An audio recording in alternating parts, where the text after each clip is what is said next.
The Indian discourse में आप सभी का हार्दिक स्वागत, वंदन, अभिनंदन, इस्तकबाल करता हूँ। इंडियन डिस्कोर्स में आज का डिस्कोर्स है Gauss forest museum Coimbatore. Bharat के जंगल केवल हरियाली नहीं, वे इतिहास, विज्ञान और संस्कृति का संगम है। तमिलनाडु के कोयम्बटूर शहर में स्थित गॉस फॉरेस्ट म्यूजियम इसी संगम की एक जीवित झलक है। इस संग्रहालय की स्थापना 1902 में की गई थी। यह दक्षिण भारत के सबसे पुराने वन संग्रहालयों में से एक है। इसका नाम रखा गया सर हेनरी गॉस के नाम पर, जो मद्रास प्रेसिडेंसी के वरिष्ठ वन अधिकारी थे।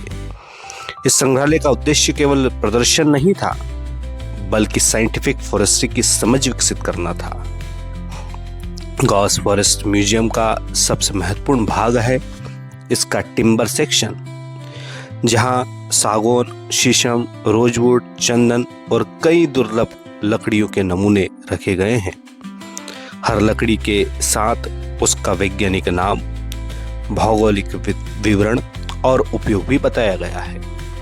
यह भाग समझाता है कि औपनिवेशिक काल में लकड़ी कैसे रेलवे, जहाज और भवन निर्माण की रीढ़ थी। संग्रहालय का दूसरा प्रमुख आकर्षक है वन्यजीव अनुभाग। यहाँ पश्चिमी घाट से जुड़े स्तनधारी पक्षी, सरीसृप और कीट पतंगों के सुरक्षित नमूने हैं।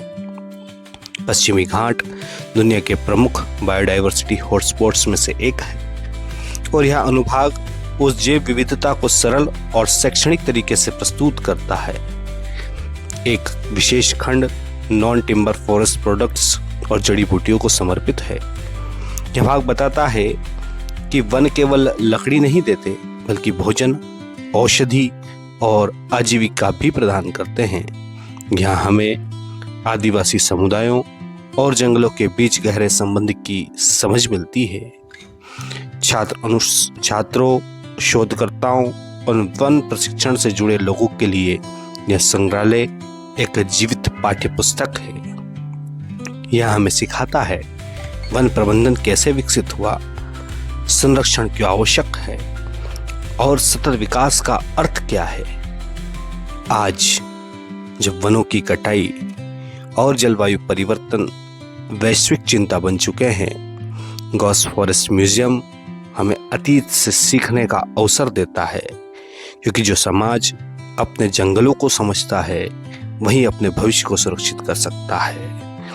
आप देख रहे थे द इंडियन डिस्कोर्स, और यहाँ हम भारत को समझते हैं उसकी जड़ों से।